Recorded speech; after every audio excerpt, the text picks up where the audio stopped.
Halo, selamat datang di Lab ID, tempat kita bahas tentang branding, marketing, dan komunikasi.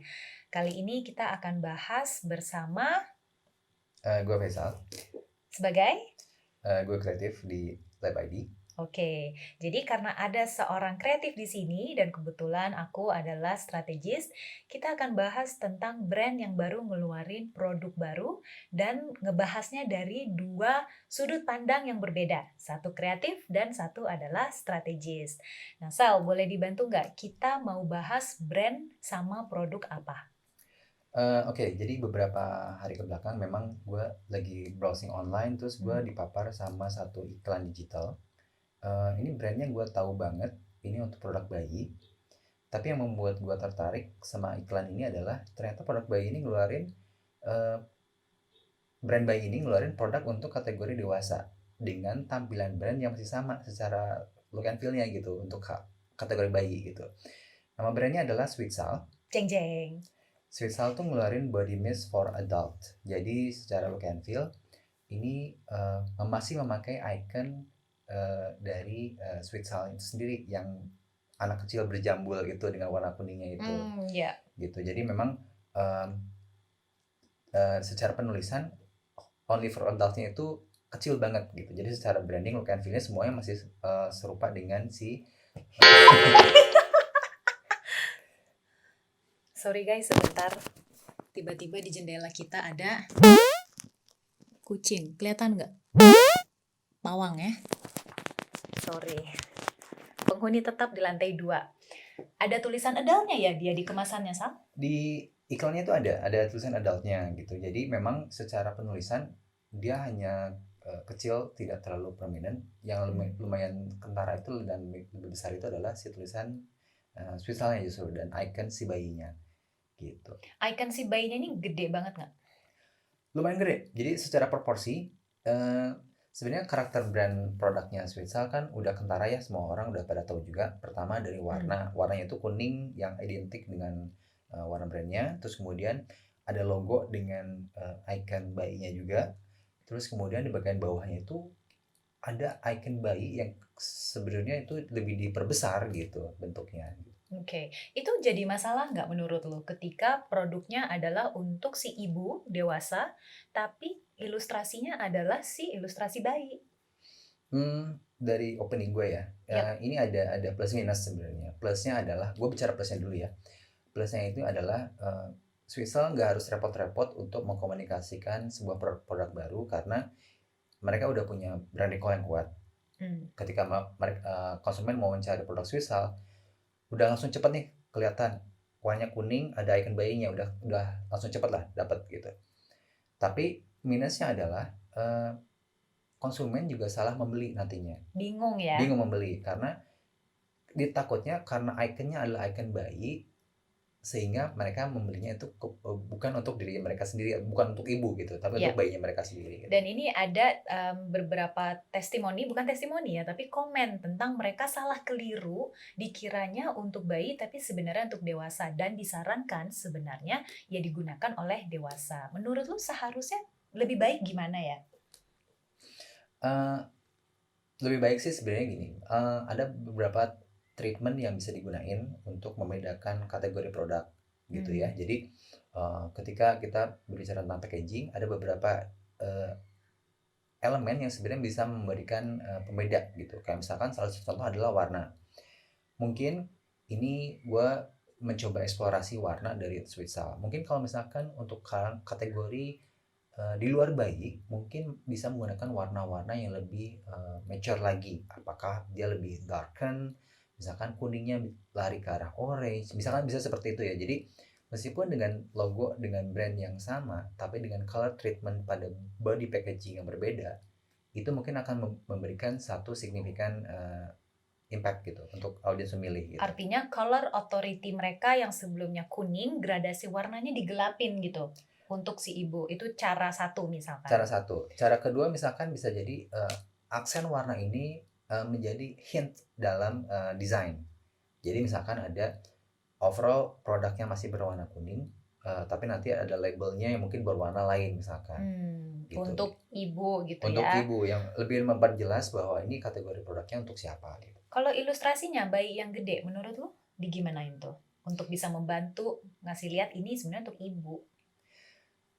Nah bicara tentang ilustrasi sebenarnya jujurnya gue belum pernah lihat ada produk-produk Switzal yang, menggunakan ilustrasi lain selain bayi ya. Jadi Betul. maksudnya untuk produk atau activity lain pun, gue masih belum lihat gitu. Tapi, kalau saran gue untuk produk di adult ini adalah, mungkin si icon bayinya itu nggak terlalu dominan ya dalam Bukan yang packaging yang nempel ke sekarang. logo tapi ya, yang Ya, menjadi ilustrasi ya? yang menjadi ilustrasi itu mungkin, kalau kalau gue menjadi produk brand owner ya, gue akan nge-remove yang ilustrasi bayi itu gitu. Mmm, Mungkin gue akan mengganti sesuatu yang lebih relevan ke, eee, adult atau misalkan ke target audience-nya, misalkan ibu gitu. Apa sih yang represent ibu di situ? dengan treatment ilustrasi yang gayanya itu sama seperti Betul, gayanya yang bayi, karakternya cuman karakter karakternya ibu Switzal, gitu ya, oke. betul. Jadi tadi ada 3 cara ya, dan, cara itu bisa aja digunakan untuk membantu memperjelas. Nah, sebenarnya karena brand itu cenderung untuk expand misal, mereka kan, kayak Switzal punyanya untuk bayi sekarang mau ke ibu gitu ya. Cara-cara untuk expand secara kreatif itu ada nggak ya, arahannya baiknya tuh seperti apa? Misal, saat ini Switzal itu cara dia mengkategorikan, rangkaian produknya, itu kan cukup sama ya, seperti, brand-brand baby care pada umumnya. Jadi apakah itu per varian, mereka punya yang cap-nya hijau untuk natural, cap-nya ungu untuk extra care sama yang klasik, terus ada untuk berdasarkan segmen, bayi, ibu, kids, sama home care gitu, dan semuanya pakai warna kuning. Nah, itu ada cara nggak secara kreatif untuk bisa mengelompokkan segmen-segmen itu lebih lanjut? Mmm, Sekarang kalau gua melihatnya Switzal itu kan sebenarnya, tadi sempat dibahas juga, dia dilihat berdasarkan, eee, dari si brand karakternya itu adalah momen ceria ya. Jadi berdasarkan based on momen ya. Momen ceria ibu dengan anak, jadi Betul, momen ceria. momen ceria ibu dan anak gitu. Jadi, eee, mungkin kita bisa membagi produk kategori ini berdasarkan momen gitu. Jadi kayak misalkan Mmm, journey-nya, di mana Switzal bisa tap in ke kehidupan, target audience, misalkan journey-nya itu dimulai dari masa-masa ibu hamil gitu. Nah, ini momen ibu hamil ini sendiri kita kategoriin, satu kategori sendiri gitu misalnya. Terus kemudian ada momennya ibu setelah melahirkan. Di sini kan ada interaksi produk-produk bayi dan produk-produk untuk ibu gitu. oke, jadi mommy me time misalnya Mommy me ya, time, mommy terus me time, kemudian Sweetsal mommy me time. itu untuk ibunya. Terus kemudian Mhm, ada misalkan untuk produk-produk yang untuk bayinya. momen ceria, Momen ceria, bermain. momen bermain. Nah, Nah, ini dari bayi sampai ke arah balita mungkin itu juga bisa dibagi kategori lagi sebenarnya. mmm, Nah, pembagian-pembagian kategori ini yang memudahkan secara sistem desain menurut saya adalah kita bisa menggunakan color coding. Color coding ini sendiri bertujuan untuk mempermudah satu pengelompokan produk. Gitu misalkan, ini contohnya misalkan di masa-masa kehamilan kita bisa menggunakan color coding yang sedikit berbeda misalkan. Kita pakai warna hijau let's say gitu ya. jadi kuning secara Kuning. keseluruhan tapi ada hint hijau. Betul. Misalkan contohnya di, penggunaan warna itu bisa di cap tutup botol Mmm. atau misalkan di elemen desainnya ada misalkan, label atau misalkan stiker atau misalkan tag seperti itu yang dikasih aksen warna kategori itu. Jadi biarpun produknya beda-beda, misalkan ada lotion stretch mark, terus ada sabun dan shampoo khusus ibu hamil, kan biasa harus beda ya karena kan Betul, lebih sensitif. Atau mungkin ada aromaterapi untuk ibu hamil. Itu semua treatmentnya sama, dikasih elemen hint hijau gitu ya. betul. Satu range. Benefitnya apa tuh? Benefitnya adalah, ketika kita mau membeli satu produk berdasarkan kebutuhan kita, kita udah langsung spesifik tahu, ini range produknya yang mana gitu. Hmm. Jadi misalkan, kalau saya pribadi ya, saya bukan bukan, pengguna sih, tapi saya biasa misalkan ada teman atau kolega saya yang kebetulan sedang, menanti kehadiran bayi gitu Hmm. kan, kita selalu ngasih gift. Nah, gift yang cocok untuk mereka, untuk saya orang awam apalagi, saya lebih jadi tahu gitu, oh untuk Betul. ibu hamil pakainya yang Switzal dengan color code warna hijau gitu. Langsung segambreng Langsung dibawa. segambreng semua dibawa.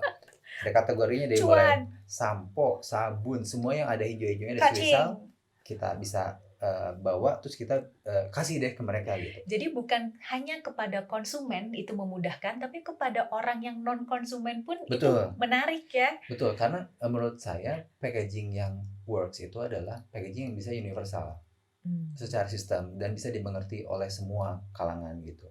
Oke, nah terus misalkan ada satu seri kalau kita tadi ngelompokin produknya berdasarkan branding, momen ceria. Berarti bisa aja ada momen ceria bermain. Nah, kalau bermain kan bisa aja tuh produknya misalkan wipes karena suka kotor kalau main atau Betul. untuk ngelap mainannya biar higienis. Terus bisa juga deterjen baju karena bayi kalau main atau batita kalau main udahannya kotor. Terus misalkan sanitizer kayak gitu-gitu. Itu dalam satu kelompok momen ceria bermain. Jadi bisa pakai hint warna lagi ya. Iya, Kita tahu kalau anaknya mau beraktivitas yang mana, pakainya yang itu. Sama terakhir kalau misalkan momen tidur.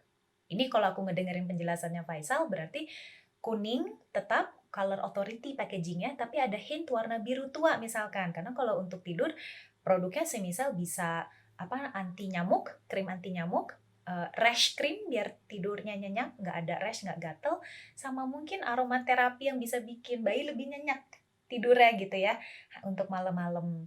Nah, jadi ternyata bisa ya mengelompokkan brand bukan hanya berdasarkan varian saja, tapi berdasarkan momen.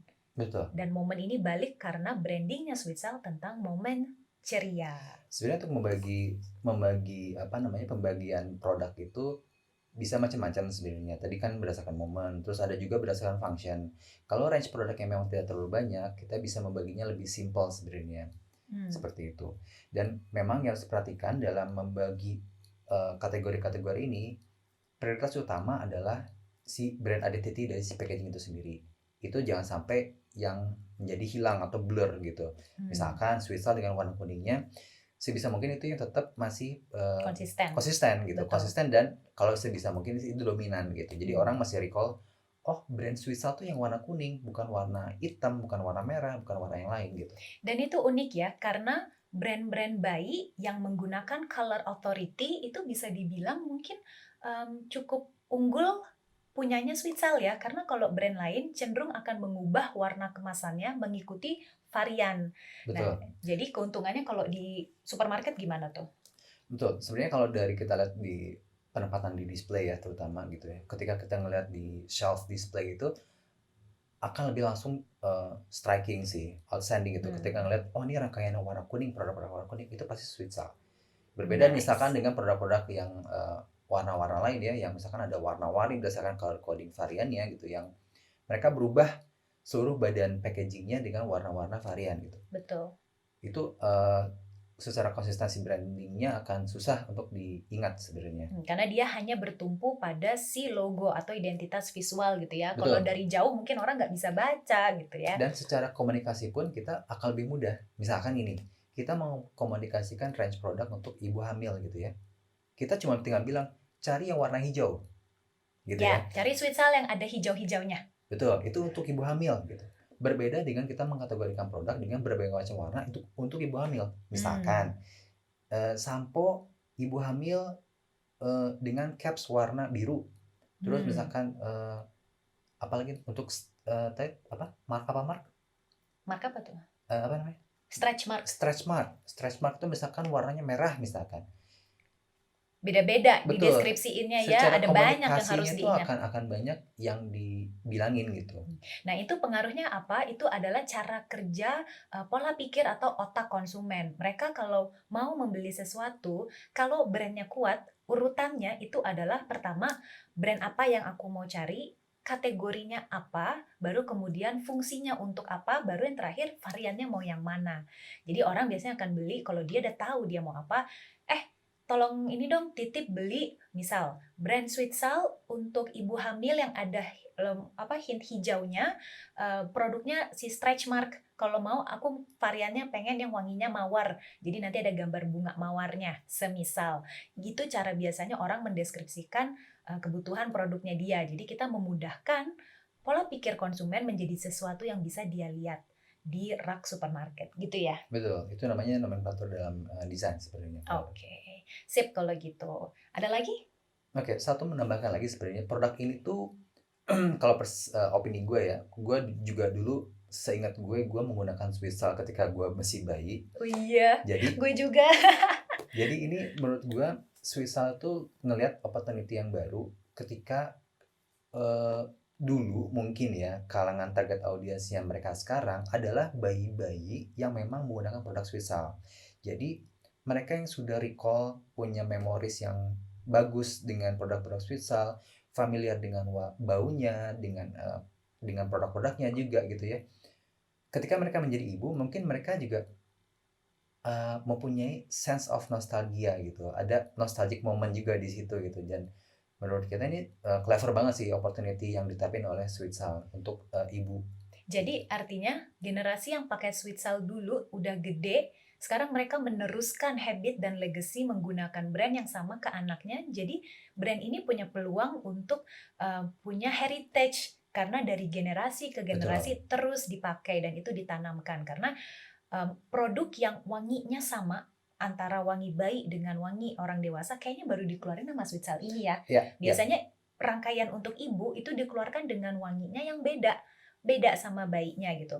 Menurut lo itu ada insight apa ya? Kenapa wangi bayi sama wangi body mist untuk ibunya malah dibikin sama, bukannya beda? Menurut gua karena tadi balik lagi ke momen ya. Karena Swiss tuh mencoba ngetepin ke momen yang dimana mereka pengen nge-create satu bonding gitu. Bonding yang Hmm. yang secara emosional tuh kuat. Apa yang dimiliki oleh si bayi bayi mereka gitu, mereka juga pengen punya juga.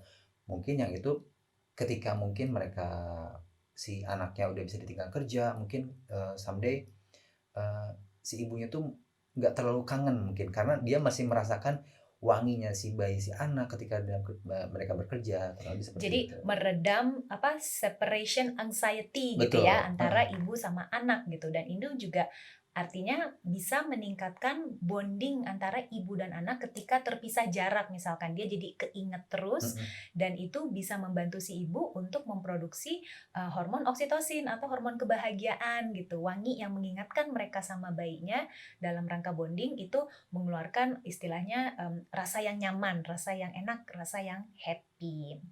Kayak Ya, gitu ya. dan wangi sweet sour tuh memang kalau menurut gue ya ini bukan promosi ya, tapi menurut saya memang ini punya satu khas yang Ikonik dia. ikonik dan Mm-mm. membawa rasa semenyenangkan sih sebenarnya. Betul. Dan ini sebenarnya wangi yang ikonik yang dipegang tetap sama across many product, many range itu juga terjadi di brand skincare atau brand lotion gitu ya. Itu Nivea. Nivea Mhm. itu sebenarnya mau produknya lumayan beda-beda, tapi wanginya itu khas dari zaman dulu, nggak banyak diubah.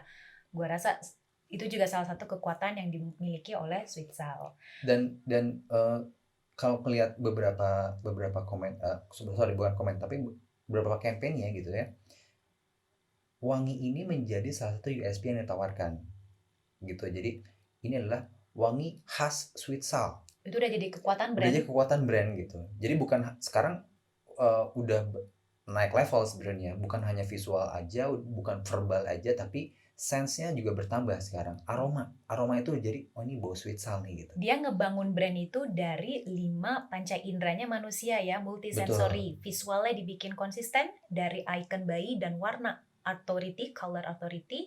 Kemudian secara wangi ya, wanginya dibangun. Ya betul. mungkin kita nggak tahu ya kalau tekstur, rasanya, ke Hmm, badan ya kan ada banyak lagi apa yang bisa dibangun. Apakah mereka punya jingle? Nah itu kayaknya belum yakin ya, karena bisa dibangun juga dari pendengaran sebenarnya brand itu. betul. Dan tadi balik lagi ke apa namanya momen ya. Tadi memang ini tapin ke kalangan ibu gitu sekarang. Bukan tidak mungkin nanti mungkin tapin juga ke kalangan yang lansia bisa jadi. Kalau kita yang tadinya bayi Betul, pakai sweet sal, terus kita udah tua gitu. betul. Gitu. Jadi tidak menutup kemungkinan bahwa ya kebutuhan-kebutuhan para lansia juga ada yang berhubungan dengan kulit, ada berhubungan dengan sanitasi dan lain sebagainya gitu. Mungkin itu juga satu yang bisa dikonsider sih sebenarnya. Atau kalau secara brand, intinya umur berapapun yang namanya momen ceria itu penting. Jadi mau Nah, sweet sal buat bayi, mau sweet sal buat ibu, sampai sweet sal buat kakek nenek. Kalau selama kita masih butuh yang namanya momen ceria, brand itu kayaknya bisa hadir ya. betul. Ya. Ap Itu kekuatan brand sebenarnya. betul, tadi kalau kita bilang kita punya istilah namanya brand gravity ya. Brand gravity Hmm. itu lebih ke arah fokus dari si brand ini sendiri mau ngapain dan, esensinya untuk apa gitu. Siap, oke deh. Ini kita sudahi dulu sesinya. Oke, Jadi terima kasih Faisal udah ada terima di kasih sini. banyak. Kita bakal bikin segmen lain yang mengundang Faisal sebagai kreatif dan kita akan lihat sudut pandang kreatif versus strategis dalam segmen di Lab ID. Jadi stay tune dan follow terus YouTube sama podcast Lab ID. Jangan lupa subscribe dan follow kalau menurut kalian topik-topik seperti ini menarik ya. Terima kasih. Bye. Bye.